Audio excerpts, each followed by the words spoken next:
જાઓ છો, પણ આ છોકરીઓ જો નાની દીકરીઓ છે, આ બધી થોડીક કથાઓ સાંભળે નવું જનરેશન, તો એને થોડીક અક્કલ આવે કે મા બાપ શું અને મા બાપ નું બચ્ચાઓ ઉપર કેવડું મોટું ઋણ હોય. કારણ કે દુનિયામાં તમે બધાય ઋણ ચૂકવી શકો, પણ મા બાપ નું ઋણ તમે ન ચૂકવી શકો. કારણ કે આજની બુદ્ધિજીવી પ્રજા છે ને, એ એમ સમજે કે અમે જે બધો જાણીએ છીએ એ જ બધું સર્વસ્વ છે. બાપા તમારે હવે કાંઈ ખબર પડે નહીં. તમારે હવે આ ખુરશી માથે બેહી જવાનો અને તમારે ભગવાનના નામની માળા કરવાની. હવે અમે મોટા થઈ ગયા છીએ એટલે તમારામાં હવે કાંઈ સમજ નથી. પણ એ બાળક એવું કહેતા પહેલા એમ નથી વિચારતા કે તને જન્મ દઈને આ ધરતી માથે મોટો અમે કર્યો છે.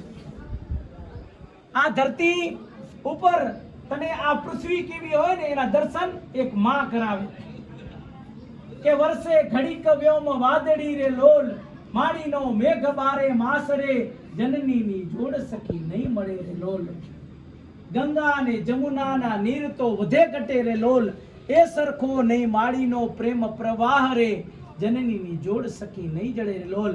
ગંગા અને જમુનાના પ્રવાહ તો હર વખતે ઉપર નીચે ઉપર થયા રાખે, પણ માનો પ્રવાહ તો એક હરખો દીકરા ઉપર રહ્યા રાખે હંમેશા. એટલા માટે મા બાપનું સ્થાન મોટું છે.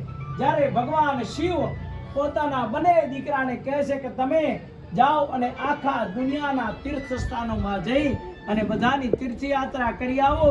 કાર્તિકેય આખા દુનિયાની તીર્થયાત્રા કરવા જાય, પણ ગણપતિ તો એના મા બાપને વચમાં બેહાડી એના ચારે બાજુ પ્રદક્ષિણા કરે કે મારે મા બાપની એકવાર જ્યારે પ્રદક્ષિણા થઈ ગઈ ને તો મારે હવે બીજી કોઈ પ્રદક્ષિણા રહેતી નથી. એટલા માટે હંમેશા જેના ઘરમાં જેના મા બાપ ખુશ, એનું ઘર ખૂબ રળિયામણું હોય. ભલે કદાચ ઝૂંપડા હોય, નાના ઘર હોય, પરંતુ એની અંદર જો પ્રેમ હોય તો મોટી સંપત્તિ છે. પણ કરોડોના બંગલા હોય, બાપ દીકરાનું મોઢું જોવા તૈયાર ન હોય, દીકરો બાપનું જોવા તૈયાર ન હોય, ઘરમાં વહુ હોય તો એ હાહુનું મોં જોવા ન હોય, અને બાપાને ત્યાં કને માં કોઈક એવી જગ્યાએ હોય એને 4 દીકરાએ ટિફિન પહોંચાડવા પડતા હોય, તો એ મા બાપના આ દીકરાઓની કરોડોની સંપત્તિનો કોઈ મતલબ નથી.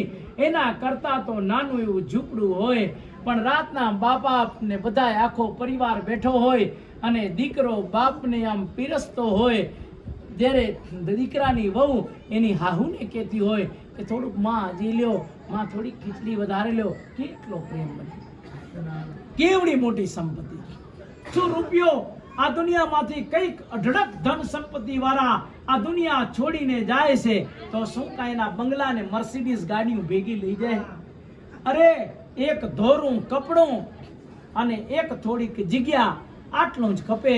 જ્યારે સિકંદર વિશ્વ વિજેતા બનવા માટે નીકળે ત્યારે એને કીધું કે એના એરિસ્ટોટલ એના ગુરુએ કે તું ક્યાં જાશું? કે હું દુનિયા જીતવા જાઉં છું અને આખી ધરતી જીતવા જાઉં છું. એ કે પણ તને કેટલી ધરતીની જરૂર છે? તો એ કે મને તો આખી દુનિયાની જરૂર છે. કે નહીં, તારી હાઈટ 7 ફૂટ છે, તને 8 ફૂટ જમીનની જરૂર છે અને 9 ફૂટ તને ધોરા લુગડાની જરૂર છે. વિશ્વ વિજેતાની જરૂર નથી તને.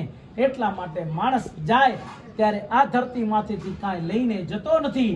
તો મા બાપના ચરણોની સેવા, અને જો ખરેખર તમારા અંદર સંપ હોય, તમે આખું કુટુંબ અને તમારા ભાઈઓ ભેગા રહીને લેતા હો, તો તમને હું 100% આ સત્યનારાયણના કથાના માધ્યમથી કહેવા માંગુ છું કે અંધશ્રદ્ધા તમારા ઘરમાં ના આવે. કદાચ કોઈ પણ મોટામાં મોટો તાંત્રિક તમારા માથે તંત્ર વિદ્યા કરે, પણ જો તમારામાં હંપ હોય તો તમારા માથે તંત્ર વિદ્યા લાગે નહીં, કાળું લાગે નહીં, મેલા લાગે નહીં, પણ તમે બધા એક હો તો. બાકી તો સમજી લો કે તમે એક ન હો. બરાબર, તમારે દેવરાજભાઈ વાણભાઈ ન જોઈએ, વાણભાઈ ઉગાભાઈ ન જોઈએ, હું નાયણાભાઈ ન જોઈ શકું, બાપા ન જોઈ શકું, માને ન જોઈ શકું, તો તમારા અંદર એવા લોકો પનપશે કે હથેળીમાં તમારે બતાડશે કે જો તાણામાંથી આણે કામણ કર્યા છે ને આને, તમારો સમાજ સાહેબ વેર વિખેર થઈ જશે. કારણ કે તમે ભાઈ ભેગા નથી.